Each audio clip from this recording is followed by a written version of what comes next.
أعوذ بالله من الشيطان الرجيم.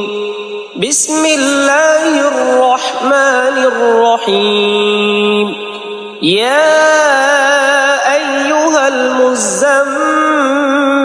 قم الليل إلا قليلا نصفه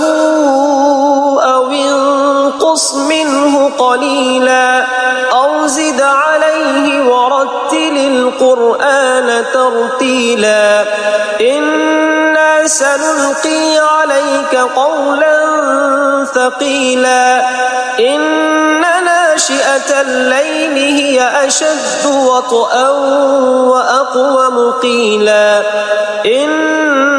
لك في النهار سبحا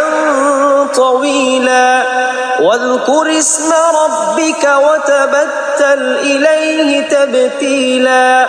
رب المشرق والمغرب لا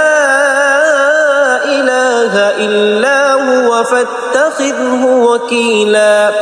واصبر على ما يقولون واهجرهم هجرا جميلا وذرني والمكذبين أولي النعمة ومهلهم قليلا إن لدينا أنكالا وجحيما وطعاما ذا غصة وعذابا أليما يوم ترجف الأرض والجبال وكانت الجبال كثيبا مهيلا إنا أرسلنا إليكم رسولا شاهدا عليكم كما أرسلنا إلى فرعون رسولا فعصى فرعون الرسول فأخذناه أخذا وبيلا فكيف تتقون إن كفرتم يوما يجعل الولدان شيبا السماء منفطر به كان وعده مفعولا إن هذه تذكرة فمن شاء اتخذ إلى ربه سبيلا إن ربك يعلم أنك تقوم أدنى من ثلثي الليل ونصفه وثلثه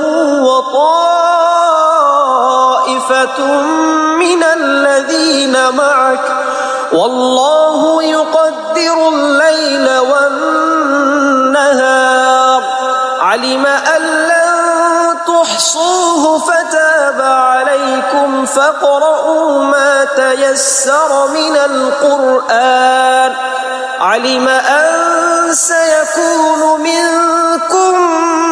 مرضى وآخرون يضربون في الأرض يبتغون من فضل الله وآخرون يقاتلون في سبيل الله فاقرؤوا ما تيسر منه وأقيموا الصلاة وآتوا الزكاة وأقرضوا الله قرضا حسنا وما تقدموا